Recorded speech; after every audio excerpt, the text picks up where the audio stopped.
কথা, তার আহ্বান আজও ওই ধরি কানে আসতে পড়ে, আজও তার ওই কণ্ঠ, তার কথা কানে আসতে পড়ে হৃদয় ভেঙে খান খান হয়ে যায়। আজকে তারা কবরে শায়িত, আর অন্তর্বর্তীকালীন সরকার আপনারা বসে আছেন। আপনারা দেখছেন জনগণ 1 লিটার সয়াবিন তেল 190 টাকা কেজিতে কিনবে। তাদের দোকানে দোকানে সয়াবিন তেল নাই, চিনি নাই, আটা নাই, মরিচের দাম আকাশ ছোঁয়া, পেঁয়াজের দাম আকাশ ছোঁয়া, রসুনের দাম আকাশ ছোঁয়া। কেন এই পরিস্থিতি তৈরি হবে? মানুষ সমর্থন দিয়েছে, যার সন্তানকে শেখ হাসিনা গুলি করে হত্যা করেছে, তার বাবা মা আত্মীয় স্বজন সবাই সমর্থন দিয়েছে। আপনাদের কাজ কি শুধুমাত্র গদির মধ্যে বসে থাকা, এসি রুমের মধ্যে বসে থাকা? আপনারা এই 4 মাসে কি করেছেন? আপনারা দেখাতে পারবেন আজকে সয়াবিন তেল কেন 185 থেকে 190 টাকা কেজি হবে?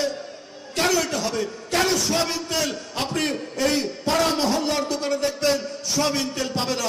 কি করে সয়াবিন তেল উধাও হয়ে গেল? কি করে পাওয়া যাচ্ছে না?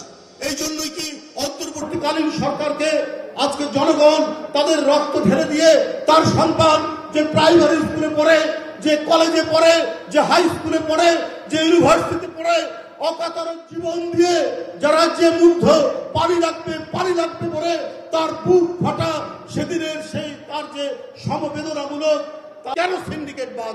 এরা তো আওয়ামী লীগের লোক।